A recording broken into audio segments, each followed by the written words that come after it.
I'm Shannon Siriano Greenwood, and I'm here today with my friend, Ian Newall, the owner and founder of Goatocado here in Richmond, Virginia. Thank you so much for chatting with me today. Absolutely. So basically, the reason I wanted to have this conversation with you is just to give people a better idea of how long it takes to get a business to be at this point. Like, no one ever sees the work that goes in before a restaurant is open. They just see like, oh, a new restaurant's down the corner. Like, that must have just happened in like the last 5 minutes. But that has not been the case for you, even though this restaurant is so awesome. You've been open for a couple months now. This was not the beginning. Not the beginning. Not even close.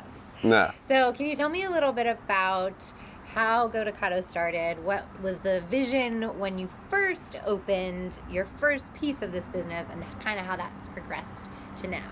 Sure. So I guess when we first started, it was my friend Jarrett and I, and we had went to a festival, and we're just sort of disappointed by the quality of food. And him and I just really enjoyed cooking back in college, and I had been out of college for about a year and had a couple different part-time jobs, and had saved some money from my previous job at Chesterfield County. And then I just kind of looked at him on the walk home from this event and was like, man, we should start a food truck. And he was like... And this was like before food trucks were like... yeah, this is before before. Right. So, and then he was like, yeah, if you're game, I'm game. Mm-hmm. I was like, let's do it. So... no kitchen experience. I've never even been in a kitchen in a restaurant. I'm just like, oh, I can do this. I'm 23. I can do whatever. I can conquer the world. Oh, those days. I miss that.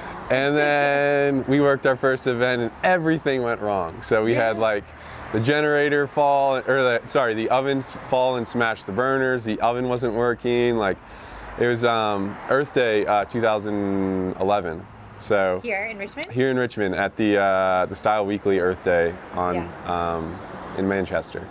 So it started as a food truck. Started as a food truck. Primarily doing festivals. Primarily doing festivals. Because there was no like food truck courts or like nobody thought of like you park a cart in a place all the time. It was just really event based. Right. Real quick, I want to back up because not everybody knows what Goatocado is. So talk a little bit about like what you serve, and that way it'll kind of tie together why this was so different at a festival situation. So back in the day, our whole vision was sort of like fresher, healthier food that was vegetarian based. I'm vegetarian. At the time, Jarrett was vegetarian, and we just wanted to be fresh, have local stuff, and for the right price, and be able to serve it really quickly. Right. To keep costs down. So not like funnel cakes. So not funnel cakes. Right. And so, we used to buy bread from this bakery called Flower Garden, and we were doing sandwiches back in the day. We've kind of switched that over to be more bowls and this naan, because the sandwich size was varying so much, just from it's natural artisan bread, and sometimes it'd be thinner, sometimes it'd be bigger. So we kind of like wanted to make things that we could control a little bit more with the portions and stuff, and more consistent. So we moved to what we have called as quinoa bowls, and now we do naan flatbread wraps, and then we also do mac and cheese, which kind of stemmed from festivals and events, because late night mac and cheese is a big thing at those events. And it's not that we're trying to be this super over the top health conscientious company, but we, that is like part of our mindset. But obviously we're not, we serve mac and cheese. So it's kind of like the balance between being real with yourself and, but I guess it's just kind of being real with yourself in terms of. But there's a focus on quality ingredients, and it's not going to be like mac and cheese out of the box. Right. Like real cheese. Right. Like exactly. So we're buying constructed. Right. We're buying Cabot cheese because we feel like that's a better cheese. They take care of their cows, and so to us that's important. So we support them, and that's what we use to make. You have a lot of great relationships with the suppliers that you work with, which also is probably very different from what most food truck vendors at a Bonnaroo situation have.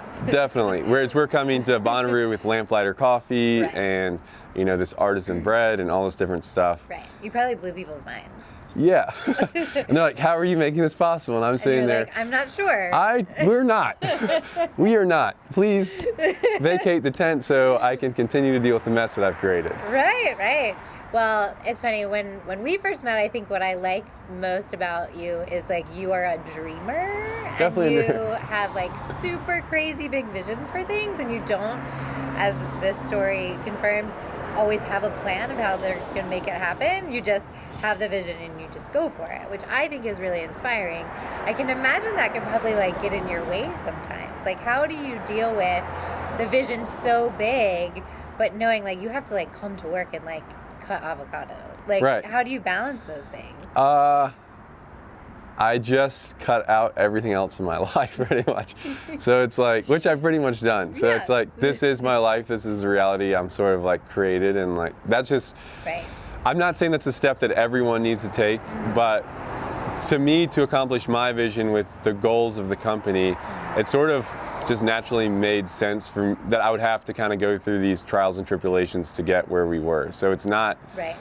I'm not, you know, I want the company to be really successful, and is independent from my success in that manner. I mean, it's also like hand in hand, right? But it's sort of independent as well. I can see that though, because like even though maybe you've tried things that didn't work, like you don't, like that does not faze you. No, you it's just like try the next thing. Right. Like literally seconds later. Right. Which probably is really good in the food service business, because that's the mindset you have to have. Like, when stuff doesn't work, you just try the next thing. Right. You got to rethink it, and you got to redo it, and you try to, you know, save your product and move forward. Well, talking about being like really focused, I think another thing that I found so interesting about you when we first met is you're kind of a minimalist. I mean, not kind of. Like when we met, I think you were like living in a warehouse. Like I'm still sleeping on my friend's couch. So, that's what I'm saying. It's like I've taken those financial restraints in order to progress the business. But I feel like you would have done that anyway. Like that's just your personality. So like, yeah, living in like a big house is not on your radar, even when this thing gets to be where it is. Definitely. Like my dream is maybe I'm like, oh, it'd be so sweet to have a really cool tiny home, you know, where it's like, then I can move it. I know. How are we friends? So different. I don't know. I think it's just the passion, right? Like I'm inspired by people who are really passionate. Okay, so talk to me. So you had the food truck business going, and then the festival stuff happened. So then what was the next step? So it kind of made sense from the beginning. I knew in order to make all this come together, we really needed to have a restaurant. And that always was kind of the goal, which took us 6 years, or almost 6 years to get to. And I think, you know, looking back on it, we were looking at some places in Church Hill, like very early on. And although, you know, I had to pay my dues and other people, the company had to pay its dues in its own way, I'm glad we didn't get those places, because we had a lot to learn as a company. I had a lot to learn, you know, as an individual, like trying to steer this giant ship. Right. And but I think, you know, it all kind of played out in a very nice manner for us. Yeah, this location is awesome. Yeah, and we're really excited to be here, you know, in the fan. And yeah. It's funny.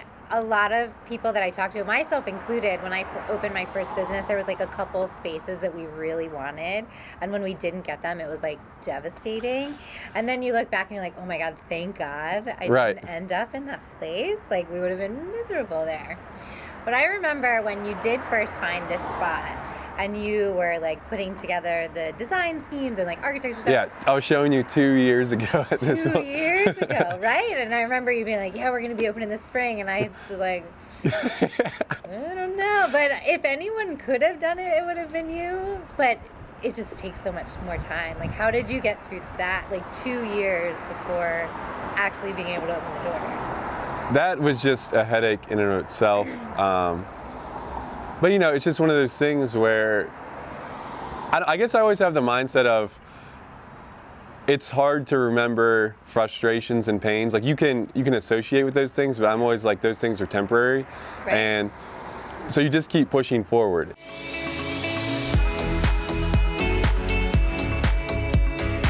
It's not the people who admit that they don't know what they're doing, it's the people who say that they know how to do everything that you need to be watched out for. Because, you know, you often find that those people can end up over-promising and sort of under-delivering. Right.